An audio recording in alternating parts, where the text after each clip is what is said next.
یه وقت از یکی از شاگردام شنیدم که فلانی گفته 4 میلیون عکس دارم، من نمیدونم با اینا چه کار کنم. گفتم که اگه من بودم بهش میگفتم که همه رو بریز تو سطل آشغال. عکس خوب گرفتن با دکمه شاتر فشار دادن خیلی فرق میکنه. این دوتا ربطی به هم نداره. اینکه شاتر فشار دادی معنیش نیست که عکس گرفتی. عکس باید یک کیفیاتی داشته باشه و این کیفیات خب از یه سری چیزای فنی ابتدایی شروع میشه که از نظر من نقش تعیین کننده در ماندگاری عکس ندارن. من الان بعد از 50 سال خیلی شاید یه ذرم به خودم ارفاق کنم، میگم فوش 200 عکس گرفتم یا امیدوارم که 200 عکس گرفته باشم. بعضی وقتا حتی در اینم تردید میکنم و این در حالی است که بله صدها هزار، حتما صدها هزار فریم عکس من گرفتم. یعنی صدها هزار بار بهتر بگم شاتر دوربینم فشار دادم. به نظر من یه عکس خوب باید چیزی واسه گفتن داشته باشه و اون چیز رو هم خوب گفته باشه، زمان رو تاب بیاره. یعنی بعد از گذشت زمانم بیننده هاش همین قضاوت در موردش بازم داشته باشن که این عکس خوبی بود. شما ممکنه عکس یه ایلیاتی رو بگیرید و فکر کنید که عکس خوبی ازش گرفتید، ولی وقتی اون رو نشون خود اون میدید فکر کنه که چه عکس بدیه این. واسه که مثلا چیزی که شما متوجهش نبودید اون توی اون عکس میبینه. این چیزا حرف زدن از یه عکس خوب رو دشوار میکنه و دادن یه تعریف رو دشوار میکنه. اون چی که مهمه اینه که اون آدمه چی گفته، اون موقع جهان رو چطور دیده و چطور تونسته ثبتش کنه و حالا دیگران چطور میبیننش. ممکنه همین چیزایی که من الان راجع به یه عکس خوب میگم 30 سال دیگه اصلا بی‌معنی باشه یا برعکس. عکاسی خودش اونقدر تغییر نکرده، اما این نظر بیننده ها، نظر مخاطبینه که خیلی تغییر کرده. تغییر میکنه همه چیز.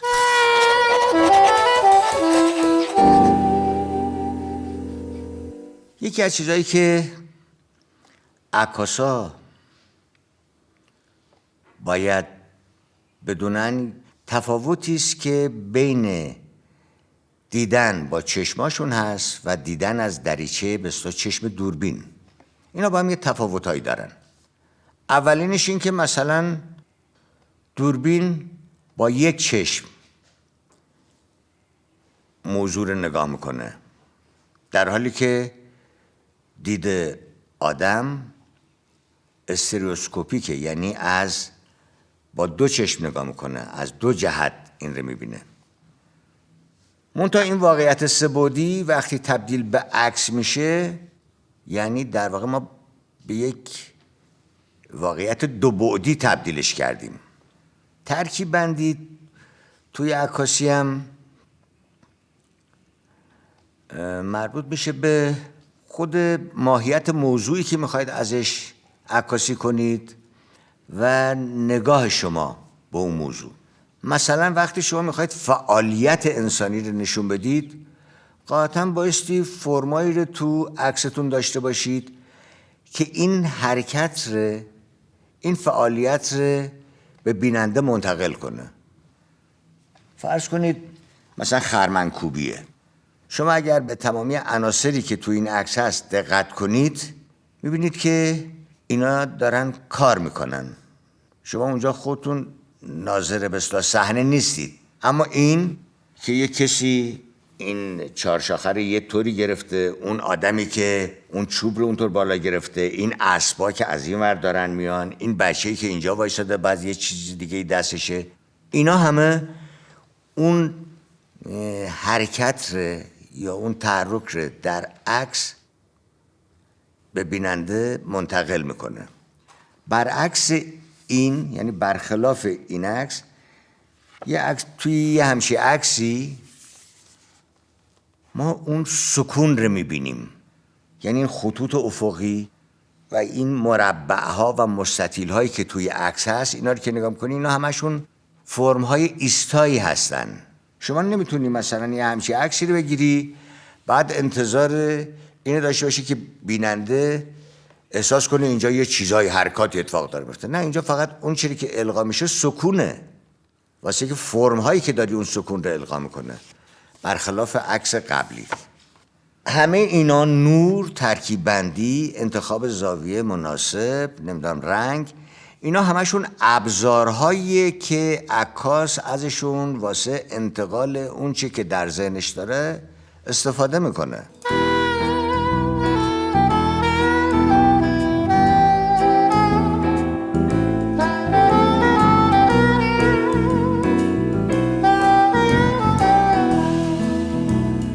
بعضی وقتا این سوال مطرح میشه که چه فرمتی واسه عکسامون انتخاب کنیم.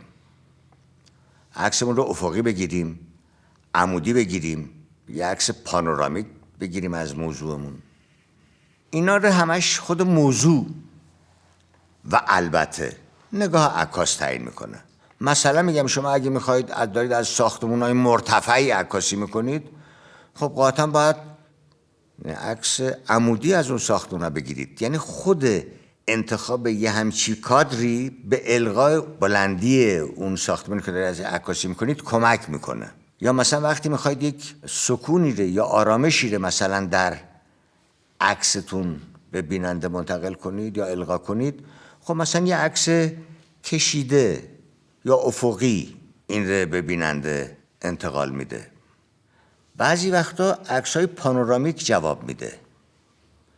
مثلا من یادمه یه جایی رفته بودیم، من یه سری ساختمونای رنگی دیدم که اینا مثلا کنار رودخونه همینطوری قرار گرفتن. تک تک این ساختمونا خب جذابیت‌ها یا جاذبه خاص خودش داشت، اما مجموعه اینا با هم یه چیز دیگه ایره میگفت. و مثلا این همون جایی بود که من عکس پانورامیک گرفتم. دوربین پانورامیک همراهم نبود. عکسایی رو گرفتم که اینا رو بعداً کنار هم قرار دادم و تبدیلش کردم به یه عکس پانورامیک. یا مثلا همین عکسی که روی دیواره، این عکسیه که از 13 به در گرفتم در بندرعباس. همینطور که سوار ماشین بودم یه چشم خورد به این همه آدمی که کنار دریا نشسته بودن. دیدم اون عکسی که میخواستم یا بهش فکر کردم همینه. و وقتی پیاده شدم دیدم همین هست. واسه که اولا به خاطر نوروز خیلی از آدمایی که از همه جای کشور، از گوش و کنارش، نمیدونم از تبریز، از مشهد، از شیراز، از خرم‌آباد، مثلا میشد اینجا دید ایناره. بعد چیزایی دیگه میگه مثلا با ماشین اومده بودن، ماشیناشون آورده بودن، یه عده سوار قایق بودن، یه عده نمیدونم شتر سواری میکردن. همه اون چیزایی که لازم بوده واسه که 13 به در معرفی کنه تو این عکس داریم. حالا این حتما تنها عکسی نیست و شاید عکاسای دیگه به اشکال دیگه این رو معرفی کنن، اما واسه من اینطوری بود. من همچی که با این صحنه برخورد کردم خیلی ساده یه عکس گرفتم، بعد 10 قدم شمردم، عکس بعدی، 10 قدم عکس بعدی، 10 قدم عکس بعدی. فقط حواسم بود که اینو خیلی مثلا اون خط افق تو ویزور وقتی دارم نگاش میکنم این خیلی بالا پایین نباشه که وقتی اینا رو میخوام کنار هم بذارم به مشکل برخورد نکنم. بنابراین این که ما چه کادری واسه عکسمون انتخاب کنیم، مربع باشه، مستطیل باشه، افقی باشه، عمودی باشه، پانورامیک باشه، این بستگی داره به خود موضوع. یعنی بعضی وقتا موضوع این رو به شما تحمیل میکنه و البته نگاه عکاس.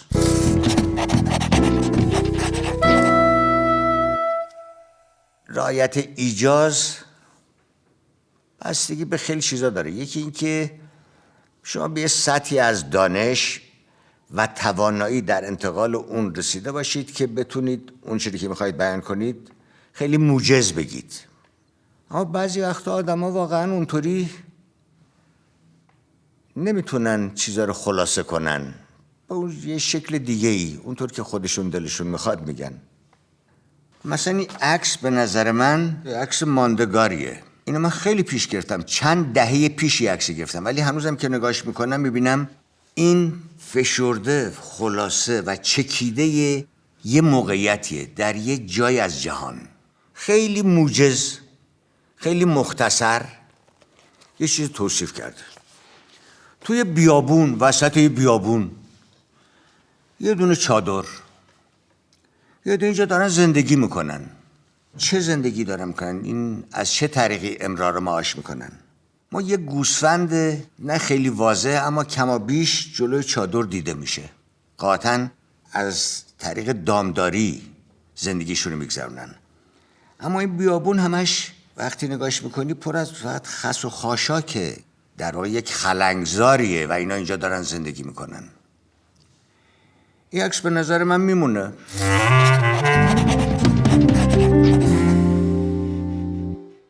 طبیعت عظمت خودشه داره، منتها این عظمت رو اگر ما یک معیاری یا مقیاس یه چیزی نداشته باشیم که اون رو به مخاطب نشون بده، نمیتونه نشون بده. من میتونم حالا واسه شما مثال بزنم.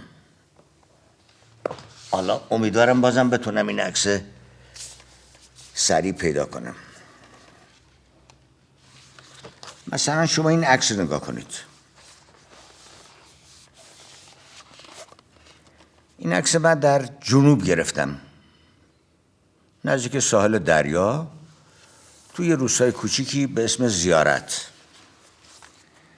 این صخره‌ها رو که شما می‌بینید، اگر این آدما در مقابلش نبودن این عظمت رو نمی‌داشت.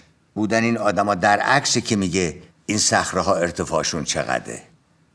ما به اعتبار اون مقیاسی که واسمون شناخته شده است، اون عظمت رو تو ذهنمون تعریف میکنیم. یه نمونه‌ش هم در بسیار ساخته‌های دست بشر میتونم نشون بدم. مثلا شاید خیلی از کسایی که میرن تخت جمشید ندونن که ارتفاعی ستونا چقدره. من موقعی تخت جمشید عکاسی میکردم و میخواستم بسیار عظمت این بنا رو نشون بدم، خیلی دلم میخواست که از این مقیاس، از یه مقیاس استفاده کنم. خب بعضی وقتا عکاس میتونه به یک کسی بگه مثلا جلوی این ستون یا این دیوار بیسته و عکس بگیره. اما بعضی وقتا هم بدونی که این کار رو کرده باشه این اتفاق میفته. نمونهش همین عکسیه که رو جلد کتاب تخت جمشید هست. من همون موقع داشتم این عکاسی میکردم که یهو دیدم 2 آدمم اون پایین دارن راه میرن. این یه تصادف بود، یه شانس بود دیگه. اگر حضور اینا در این عکس نبود ما نمیتونستیم عظمت این دیواره رو درک کنیم که چقدر بوده. اینا چیزایی که به نظر من چیزای ابتدایی هستند که عکاسا باید بدونن.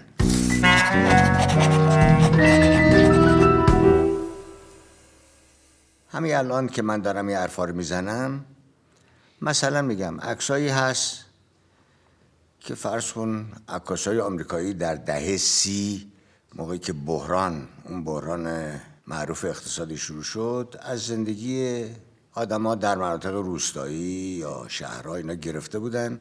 هنوزم که هنوزه از اونا به عنوان نمونه‌های عکس خوب یاد میکنن. چیزایی که راجع به فرم و نمیدونم ترکیب بندی و انتخاب زاویه مناسب و نور و همین چیزایی که باشی عکس ساخته میشه میگن، اینا یه چیزه و اون ماندگاریه یه چیز دیگه. مثلا میگم وقتی یه عکاسی از صحنه شلیک رئیس پلیس سایگون به یه ویتکونگ توی خیابون عکس میگیره، گمون نکنم که اون موقع زیاد در بند این چیزا بوده باشه، یعنی فکر کرد باشه حالا این ترکیب بندیش آیا خیلی مناسبه یا نه، این زاویه‌ای که انتخاب کرده زاویه درستی بوده یا نه. اما اون عکس مونده. مثلا من الان به عکس‌های خودم که نگاه میکنم میبینم که یه عکسی 40 سال پیش گرفتم، حتی بیشتر، اما هنوزم که نگاش میکنم فکر میکنم عکس خوبی گرفتم. والا اینکه خیلی از عکسایی که مثلا شاید 1 سال پیش گرفتم الان نگاه میکنم اصلا دلم نخواد نگاش کنم، یعنی به خودم میگم که این چی بوده گرفتی، عکس به درد بخوری نیست. تفاوتشون در همون ماندگاریه دیگه، یعنی یک چیزی رو میگن که شما با گذشت زمان هنوزم واسهتون شنیدنش یا دیدنش اهمیت داره. شما نگاه کنید یه شاعری مثل خیام 800 سال پیش اومده یه چند 10 تا رباعی گفته، هنوز اینا رو گوش میدیم، هنوز اینا رو میخونیم و لذت میبریم، واسه ای که از مسائلی صحبت کرده که این مسائل با گذشت زمان همچنان واسه انسان به صورت مسئله باقی مونده. اینا چیزاییه که توی هر اثری، حالا فقط عکس نیست، اصولا در هر یک از اشکال هنری اگه دقت کنیم میبینیم به غیر از اون کیفیات فنی، اون چیزایی که تعریف کردن نمیدونم فلان، مونده توش.